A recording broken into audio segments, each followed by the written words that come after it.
Okay, so this is a place where you come for advice and debate on business and marketing and understand some of the challenges, the biggest challenges you might face and how we can help you overcome them. My name's Rob Lyon. And I'm Simon McMahon.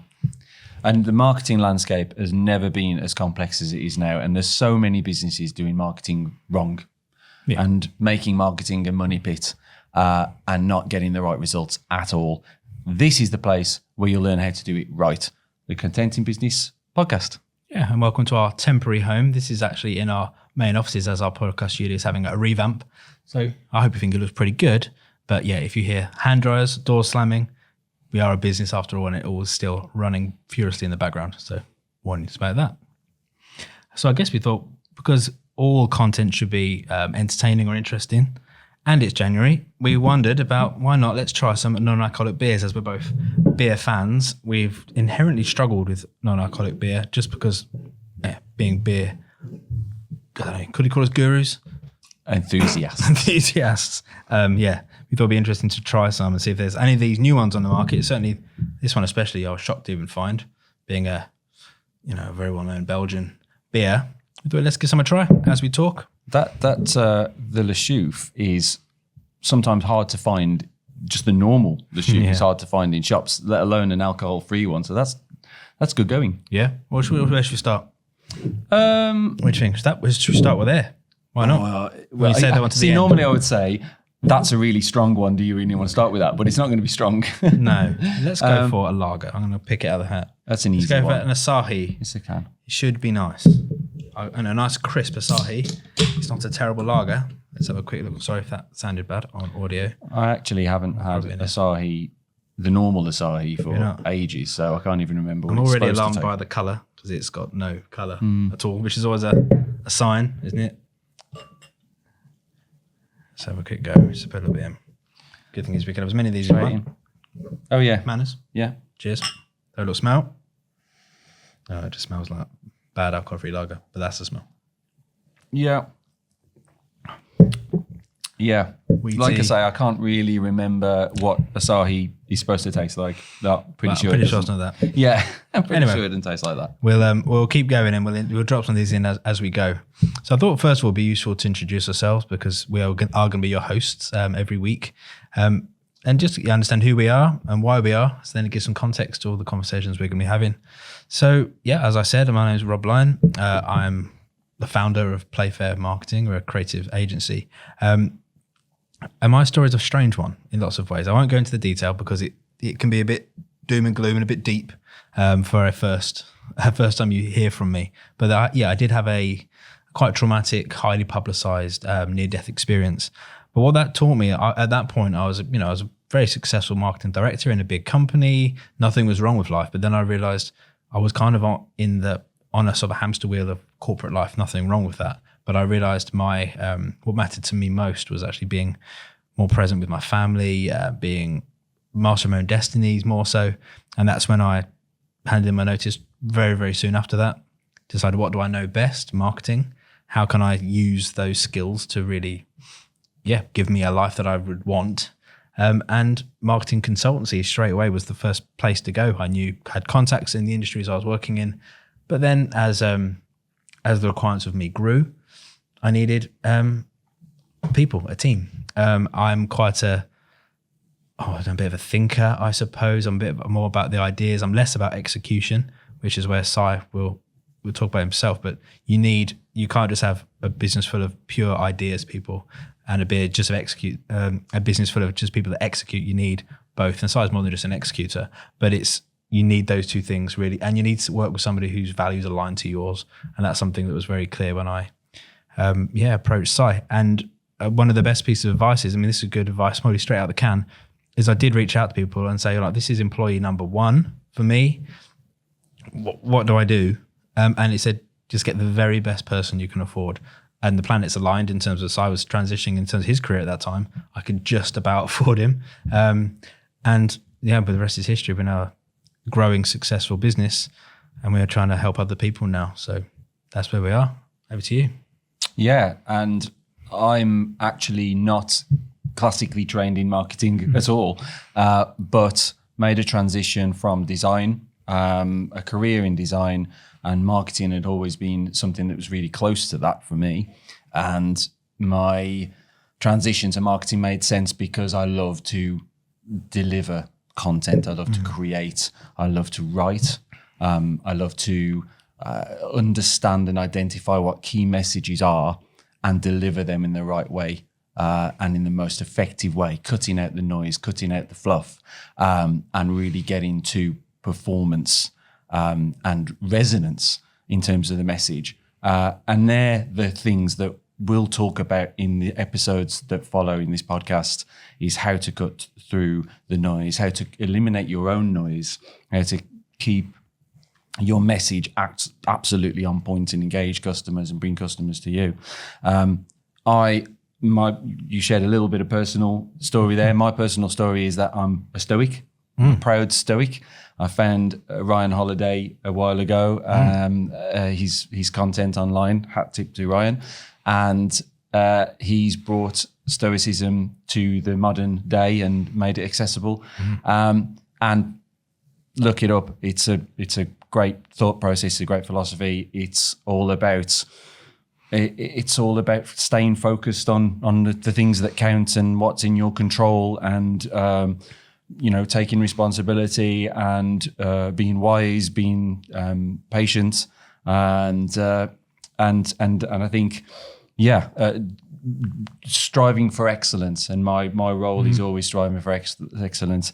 And as you said, delivering. So Rob, you're absolutely a visionary. And then working together, we deliver great content as a marketing agency for our clients. In this podcast, it's about delivering great content in the form of advice, support, and help to people like you. Yeah, and I think the stoic part, lots of that will come through in this actually, because I've learned from you. I've got all the Ryan Holiday books now, and lots of the decisions we make now as a business are based on stoic values about courage and bravery, and and these will really resonate. Although these are age old ways, they definitely apply to the modern world, and they will touch on them again and again. I'm sure. Yeah. I think we probably talk about them daily without even realizing sometimes. Yeah. Should we try another beer? Yeah. I, if I'm honest, I'm not going to finish. Sorry, Asahi, you are currently at the bottom of the of one. It just I don't know. It tasted just of just thinking of that wheaty. I don't know. How I feel dehydrated. I feel that I'm not being unkind. It's just it's not nice, is it? I feel like I need a drink more than I did when we first drank it. It's kind of got that caliber. You remember the old school non-alcoholic beer that Kinder just think. I'm disappointed. I thought let's go something a bit different. She goes, this should be better. Hazy Jane, because Hazy Jane, although it's so common now that it's lost its glamour, it never disappoints. A Hazy Jane, it's a lovely, the alcohol version, should I say. Never interested. Was this 0? So this was 0.0%. This is 0.5, which is normally a good sign because it has something in it. 0, but it still qualifies as alcohol free. Yeah, because your body you could have 15 of these, 20 of these, your body couldn't process the alcohol fast enough based on the volume that's in there. Yeah. I should have already swallowed up my glass, but never mind. Or processes it too fast. Crack. So again, it's the colour. Look how pale it is. That's this first sign. Yeah, that's paler than the Asahi, isn't it? It's got the cloudiness, haziness. Oh, it smells better. It smells like Hazy Jane. It smells like it may have some flavour. Good job on the nose, Brewdog. Good health. Yes. Cheers. Good health drinking alcohol-free beers. I've had lots of these before. That's okay. It's not horrible. That's okay. It's got slightly sweeter. It's like a muted Hazy Jane. It's like you have orange squash as a kid. It's like this is just a weak orange squash version of a nice full fruity orange squash. And they still call it a New England IPA. And you know I'm a fan of New England IPAs. So yeah. It's far better. I could at a barbecue in the summer if I was the driver or just wasn't a drinker. I could, cold enough on a hot day, I think I could. Good job, Brewdog. That's a nice one. That's a good one. Yeah, I'm not going to put it in the slot pocket. I'll finish. I'm not sure I have a whole can of it right now. Yeah. But it's pleasant. I tell you what, we won't be drunk, but we'll need the loo. Definitely after trying some of these. Slightly. I'm fascinated for this guy. I mean, as a brand, we know what this should be. It's full, flavoured, strong. Very Maybe strong. Could take an hour to drink that traditionally. I think Shoof is normally 9%, or something like that. I wonder if this is 0.0 or is it? No, I've just noticed it's 0.4. 0.4. That 1%. Yeah, yeah, or 0.1%. So we've got a leader. Out of 2, we have a clear first place at the moment. Night and day between the Asahi and the Hazy Jane. Yeah, and I suppose the next key part is, why do we create this podcast? So marketing is hard. And even in myself as a business owner, the hardest part, even as a marketing agency, is marketing ourselves. Doing marketing is difficult. It is challenging. It's the bit that normally gets done last because you focus on the operational sides of your business, the functional sides. But no business exists without marketing, because without customers, you have nothing. Whether you're selling a service or a product, you always need new customers. And the biggest key for me is about showing consistency. So we'll be showing up every week with a podcast, with content, and we'll be demonstrating to you as we grow how being consistent, being brave, being courageous, and putting yourself in front of cameras as required, talking openly, giving value will really resonate with people. It's a bit like I spoke to you, didn't I? It's about a really heavy wheel. We're just starting pushing it today. But that wheel will get lighter and it will gain momentum as we keep going. And that is what will help all of you succeed. So this podcast, although we'll be giving tons of advice, we'll be inviting you to ask questions that you need answering, tactical things, strategic things about business and marketing primarily, but business as well, because there's lots of questions you'll have. We'll also be demonstrating to you how you could be doing this for yourselves, for your business, having these conversations with your customers, clients, whatever they may be. Apply some of these things for yourself and you'll see the value in it. And that's what this is. And we'll also be interviewing other business owners, marketers, senior persons within brands and within businesses to tell their stories as well, to share their challenges, to show their journey. And it's amazing the common problems that come through, especially when it comes to, it's called the Content in Business podcast because, are you content in your business? And there's so many people that are not content in their business because it's not quite what they envisioned it was going to be. And then, the double play on words is the content in business. How are people getting their content out there? How are people engaging their customers? And like you say, it's always one of the first things, especially for yourself, that you don't spend the time on. But it can be the absolute game changer in terms of that autonomous growth of your business, rather than having to go out and try and convince people that you're really, really good business, your product's really good. Instead, you're showing your thought leadership and you're putting great content, engaging content that just talks to people and just demonstrates a need and demonstrates that you're a thought leader. Again, that's just one of the facets of marketing that we can talk about. And I think one of the mistakes people make, and this is, we're not even getting ahead of ourselves, is because generally people start a business with a dream, which is understandable. You have lofty ambitions, dreams of where you're trying to get to. You get your first, say you're a service-based business, you have clients 1, 2, and 3. You get excited by those 3. You're so busy servicing those 3 to the highest of your ability because you're a good person, you're good values, you're trying to do everything you promise for those. You're aware that I've got no capacity for 4, 5, and 6. So I focus on these 3. All the while you stop marketing, but then you lose one of clients 1, 2, and 3. You've got no incoming leads. You've got no marketing in the background. Therefore, you have this sort of starting all over again. And it's often described as starting a business from scratch. If you start your marketing in the eyes of the customer, whether it's service or product-based, you're effectively starting from scratch. Everything of the past is forgotten. If you could do a podcast for 6 months every week, and you stop for a month for whatever the reason, because actually we're a bit busy right now, effectively you will lose all the audience because they come listening, looking for you. You're not there. As far as they're concerned, you're gone. So it's about that consistency. and making sure you've always got an influx of customers, because you should have a churn of clients. It's unrealistic that you'll have all your clients or all your customers forever. And being always on, as we describe it in marketing, is that key. And this will really give you that advice. So many businesses go in straight for the kill when it comes to marketing as well. Actually, there's two things. So many businesses go straight in for the kill, and so many businesses go in for just one big gesture in terms of they'll put a ad in a newspaper and it'll cost a fortune, and it's one ad for one day, and it gets very little traction, because so much of building a reputation is a slower burn. You putting something out and immediately expecting results, it can be done if there's something really, really engaging and that really, really hits home, some of the best marketing. But many times you're just planting the seed there. You're just doing that first impression. The average of 5 touch points. The average consumer needs 5 touch points with a brand before they make a decision, usually, or take some sort of action. That one piece of work. Yes, I put an ad in a paper and it didn't work, so I won't do that again. Marketing's a waste of money. It didn't work. Is a mistake.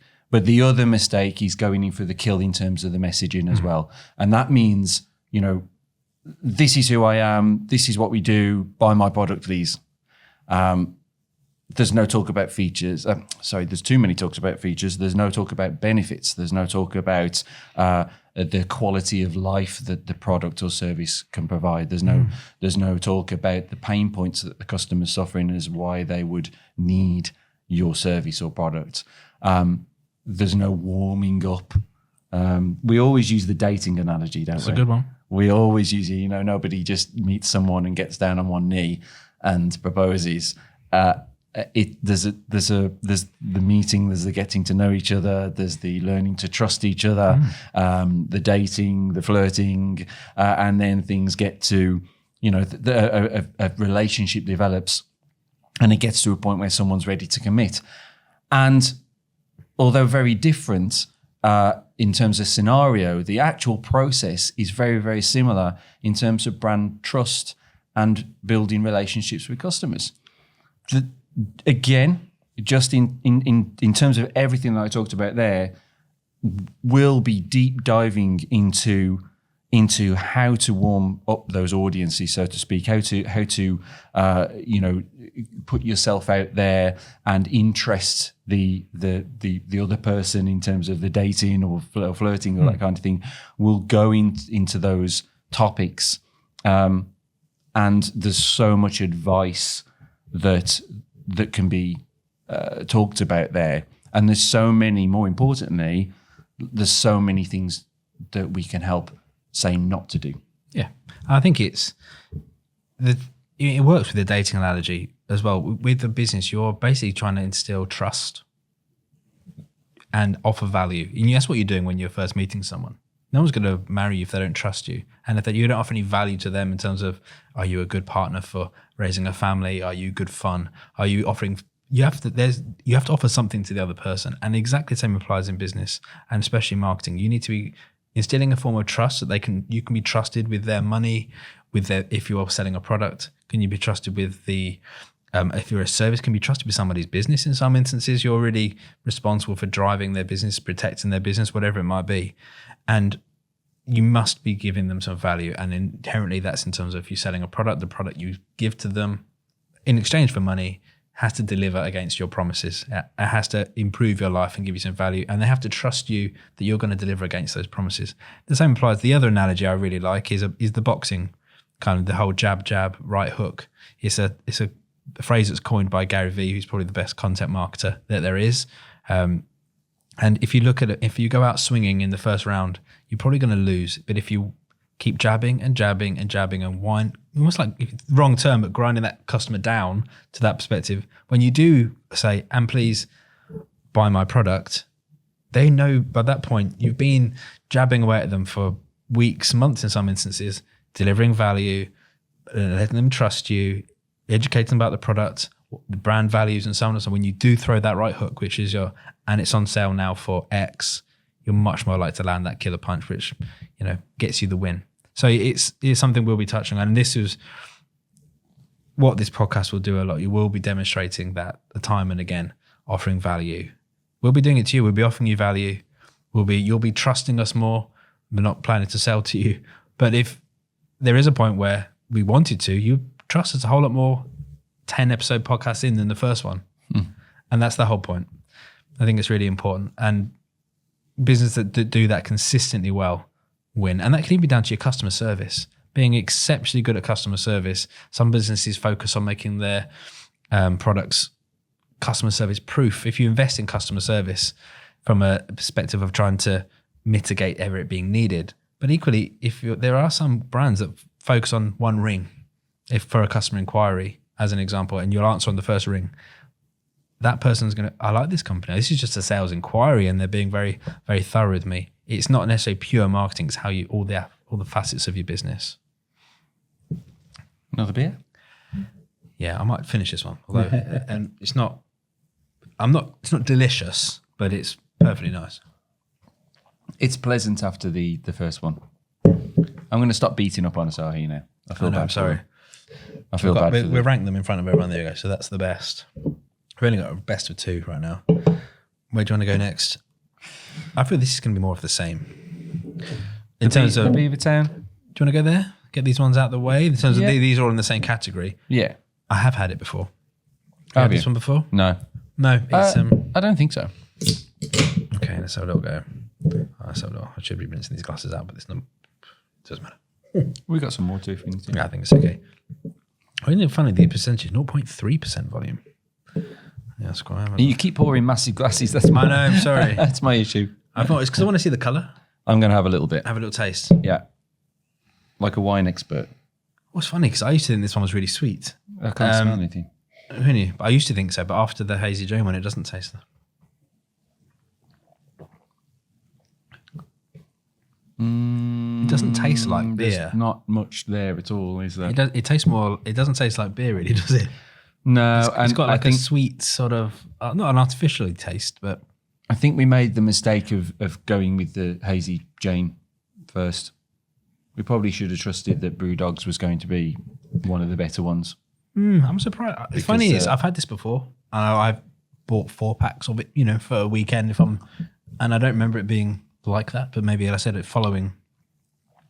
It's not bad. No, it's just got. It doesn't really taste not much to it. Doesn't really taste like beer. It's a refreshing, savoury kind of drink. Yeah, If you want to call it that. And of course, in true Beavertown style, the can looks fantastic. Yeah. They do that better than most. Excellent Actually, again, brand. I was really skeptical of the brand change for Brewdog when they went down to this path. The shield. I thought, well, that's a mistake. They had such a link. But now it's almost, they're now moving on from that again, aren't they? Yeah. Which we can touch, but they can because they've got a brand. Yeah. People know and understand. But it's better than Asahi, right? 100%. 100%. There you go. Here's our hierarchy at the moment. Well, the thing is, it's pleasant. There's not much to it, but it's pleasant. And I've drunk it, whereas I didn't finish that. Having started a business myself, and you see when it gets to the new year, it's an interesting time. You see so many people on LinkedIn doing all their, review of 2023 and the journey, and so many reference surviving another year because so many don't. I sometimes, even myself, I think, wow, we've kept this going for, I lose track of times. It's 6 years or even coming up to 7 now. You lose track because it's about survival at the beginning. And why so many don't is I think it's this new customer piece. You generally you don't start from nothing. You have, it's very true in some companies that first of all, you almost ask for help. So you reach out to family and friends and you have your lowest hanging fruit and people and you win some of those. If it's a client, if you're selling a new beer, but you can't rely on people you already knew in your ecosystem forever. And it's because people then, it gets hard because you're trying to run your business and service these people, but then you actually need the newness coming in. That is where businesses begin to fail because that becomes difficult. And Like I said, if you start to get the dreaded churn and your cash flow isn't right, it only takes a few clients to go away. You're not backfilling with newness. Your cash flow is tricky. It's hard. It is really difficult, but it needn't be if you become we talk about it process-based and system-based, and you have to have these things in place in the background to enable your creative marketing to work for you. And again, we come back to messaging. I mean, how many of you, any business owners, how many times have you said, oh, but we need to make sure that people know this, that we do this, and that we're really good at this, and that the product does this, and it does this, and this. We need to get all these points across. And that's where we talk about noise. It becomes noise for people. It becomes hard for customers to understand what your proposition is, what you stand for. I mean, I've talked about service-based pieces because we are a service-based business, but it's kind of the classic marketing. Marketing hasn't ever really changed, a full funnel marketing, and it's that sense of the same applies. If you target at the bottom here, and it's easy to sell to people who are already in your bottom funnel because they know you intimately, they know your product, they're your organic social media followers, but that will end. Those people will be exhausted, nothing left. If you're not having a full funnel approach where there's always new people coming into the top of your funnel, and then you're communicating with them and marketing to them in the right ways to then get people into your bottom of your funnel to then sell to, you will fail. I've set up several businesses that have gone through that and failed because I wasn't marketing myself properly. Sounds nuts, doesn't it, as a marketing agency? But it gets difficult and it gets demoralizing because you're putting out content initially, and if it doesn't land the first 10 pieces of content you put out, it gets a bit demoralizing. You think, but you have to be consistent. And where I've remained consistent, which was with the marketing agency business, look, it's growing. We've got a team that's growing all around us. We've got plans. We've just went through a budgeting process for where we expect to be in 12 months' time. And you look and think, wow, that sounds ambitious, but it isn't, because the actual growth we need to get there is quite small on a month-by-month basis because we have a plan. And we know what the marketing will be to bring people in. We know how many people we need to speak to before we convert them to a customer because we've got a process. And all these things will really help you. And I think if you can apply these for yourselves, there's going to be gold in this. So I think, every week, we'll just keep sprinkling a bit more gold. You can apply some of this or all of this for yourselves. I think you'll see a massive, massive benefit. Beer time. Beer time. If we can call it beer. Do you reckon this realistically is our last one? Are we realistically going to go through? I don't know. We could do. I think we'll finish them off later. Yeah, we'll finish. We could have later. tasters. We could have tasters. Can we? Let's have a little speed test. I think the. Do you want this last? Is it you saving this to your grand finale? I feel like the Shoof needs to be last. Okay, let's go Erdinger. Which again, because it makes me sound like I've got an issue I have had before. I have had Erdinger before, and it's usually because it's the best of a bad bunch. And I think because with alcohol-free beers, they have that sort of wheaty, unpleasant taste, whereas these are wheat-based kind of beers that they should have that. That flavour should be in there, and I'm only going to myself a drop. We're hugely cross-contaminating here by neglecting the clean air glasses. Straight away, some colour. Look. Oh yeah, it's got some actual colour. It smells like an Erdinger should smell. Does it? Yeah, you can appreciate that. Oh, you're not getting that? No, actually, really. I don't know whether it's maybe it's the combination of three other beers. The cocktail of non-alcoholic beers I've got in my glass at the moment. Yeah, that's perfectly pleasant. Yeah, it's okay. I don't mind. Very sweet. It is. That's the lasting. It's like an energy drink. It's the lasting theme of all of them. There you go. That's the right amount to try. I'll be on the toilet all afternoon now. Yeah. So every episode we end up asking each other the same closing question and see what comes out of it. What is the biggest event or achievement or learning from the past week for you, Rob Lyon? This is a weird one, and this is businessy, and it's not, and it's a bit stoicy. I had a bit of a falling out with my next door neighbours over something very immaterial, but I was in a point when I didn't have a plan, when I was stressed about business, and I reacted in a bad way. And I, using my stoic sort of views, and it's something I'd apply with business, difficult conversations are hard to have. but they're often the most important questions. Yeah. I've been tiptoeing around picking up my bins, thinking, well, am I going to bump into them? Am I going to have the conversation? And I just reached out and I apologized. I was in it was no excuse. I was in a very stressful moment. I reacted with emotion. When I really think back of what I was reacting to, it was nonsense. But I apologized. They accepted my apology, and the weight that was removed was huge. And that applies to, I could equally have, and I've got some challenges in business still that I'm going to have some different conversations. But because I made that personal decision, my world didn't fall apart. There wasn't flames coming out of rage. It was like, oh yeah, thank you for the apology. We thought it was out of character when we spoke to you that day. Thank you. It all went away. And then you can apply, the difficult conversations seem hard, but they're not in the eyes of the person you're about to talk to. It's easy to catastrophize what will outcome. And also the ego, again, stoic, absolutely stoic. The ego is the enemy, and it's a really, really difficult thing to overcome. And to be part of me felt like should I really be apologizing? There was fault in both parts. I wasn't just being completely irrational, but I thought, no, let's just be the sort of bigger, put my ego to one side and just say, yeah, I'm sorry. Well, the other stoic saying is, it's not what happens, it's how you react to it. Yeah, absolutely. And, realizing that and then making amends. Bravo. Absolutely, thank you. Good going. Over to you. We'll have a quick beer first. Okay, go on then. Let's go here now, shall we? I think we can probably, let's just go for it.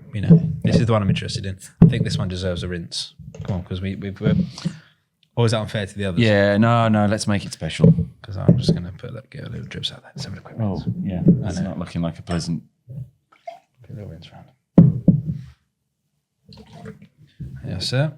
This is going to sound awful if you're just hearing sloshes and things. But maybe that's someone's thing. Who knows? ASMR? There's a whole. Oh, I've gone glugged. I've glugged. Great colour. It's a good start, isn't it? That's a great colour. The smell is where they all fail. They're not. Yeah, that smells like. I don't know. It smells like bread. Yeah, it seems to be where they all fall down. Or maybe it should. Like wheat. Oh, what do you think? Oh, I your face went up and my face went down. It doesn't taste like the brand I expected, but of all of them, it has the most flavour for me. No, that it is good. It's by contrast to its, traditional brother, it's terrible. Yeah, but as a drink, it's pleasant. Yeah, I would actually argue that the Erdinger's marginally better. Do you think? And I would also observe so far, and I say this now before the Guinness, because we have Guinness Zero to finish up on, is that a lot of these, even though these last two have been wheat beers or Belgian beers, a lot of them they're very similar. Apart from the Asahi, which was really poor, the ones that you have could followed, throw a hat over all of them, really. have been pretty much of a muchness because I just think there's only so much you can actually do. Okay, so over to you. What about your answer? We booked a trip to Orlando, Florida, awesome. Which is the biting the bullet and spending quite a bit of money to book it up and go to all the parks and all that. But you can imagine that who's one of the best at marketing is Disney, and certainly the way that they structure their pricing and their packages and sell the various benefits of the parks and all that kind of stuff is it's been a really interesting journey. And of course, I mean, even going through the process of booking car hire and all that kind of, all the extras that you have to do to get a boat out there. It's been really interesting observing the different companies' remarketing tactics through through the retargeting ads on social and the follow up emails from from the flight company and the tour operator and everything. Really, for so many people, this is just a journey you go on. Obviously, being more marketing savvy, we're kind of spotting the trends and we're, looking at the language and everything. But again, I'm sure there's a feature on that we could probably do in the future, just exactly how for such a big, massive machine that say Disney is to whittle through all of the different messages that they've got and all of the different things on offer of going to Disneyland and the packages and all the different parks that are in that region and what they all stand for and everything. The thought process behind to have to, to clearly make it clear to the customer exactly what the benefits are of each and why you should get this ticket over that ticket and everything. Really, I mean, it's complex. It's always going to be complex, but expertly done. And I suppose if you bring it back to what we've talked about at length today, I mean, how many times have they showed content to you in your 40 whatever years to get to you as a customer now? You only probably become a customer of Disney. As you said, it's expensive once. Yeah. So they don't. If they're interested, come to Disneyland. Come to Disneyland. Come to Disneyland. No, they've just been selling you a dream for years of content, taking the movies aside, but in terms of the Disneyland experience. Yeah. And ultimately as well, one of the, biggest thing is the experience. You constantly just see people delighted at the experience, no matter what the cost. That it's not cheap to go at all. They lock you in for 7 or 14-day packages, which usually cost the same. So you've got to bite the bullet and spend the money. But you never question, well, is it really going to be that good? Am I going to come away going, well, that was a bit rubbish? You just know that's not going to be the case at all because the reputation that they've created by delighting families and kids and grown-ups for years and years and years. Okay, so it's kind of their value proposition that regardless of cost, you've got no doubt of the value you'll get from it, which is, again, businesses. Again, I was going to try and find like a supermarket-owned beer kind of thing here, but they don't seem to do that from an alcohol-free stance. But in terms of, I was sort of thinking about the price, why you can charge one for one and one for the other. You could just simply go to Thorpe Park every day for 2 weeks, but doesn't have the same lure, brand, power that Disney has. And there's countless more theme parks if you're going for theme parks in North America, they've got the Six Flags one. There's every state's got hundreds, but Disney is the brand. Oh yeah. It's a must have. To the point where there's so many in Orlando that you could buy a pass for all of the parks and all of the experiences. But we actually chose not, we say, well, look, we're just not going to go to that place. Or we're not going to go to the place because it's so important to make sure that we spend our time at the Disney parks. Yeah. Because it's all done so well. And equally, again, this is kind of an aside, but the whole story of Walt Disney, he failed plenty of times before he did Disney. Yeah. In terms of this, but he kept going. Kept going, kind of this whole business perseverance thing. There's a story in that. We could revisit that another time, maybe. Yeah. Fantastic. Brilliant. We've got one final beer before we sign off. Yes, I'll let you do this bad boy. This is this is quite. It looks a bit volatile. The cans. It's a battered can that I got from the back of my local store. I'm going to stand back. Oh no, safe. I think we're okay. Because it was discounted. I don't think it was actually discounted to a great price. Oh, there you go. It doesn't open properly. So sorry, excuse the finger. But it was discounted to £1, which actually I don't. He's not gone for the traditional Guinness pour. He's gone for a hard pour. Do you go for a hard pour with the alcohol-free one? I think you're supposed to kind of go straight upside down. Nitro cans and stuff. We'll just do that much. I got it for £1, but I don't think that's actually a great discount. So I don't really know. I'm not sure I got quite the deal that I thought I was getting there. So you feel like you should just be pouring a full pint of Guinness every time, but I have had this before. again. Yeah. But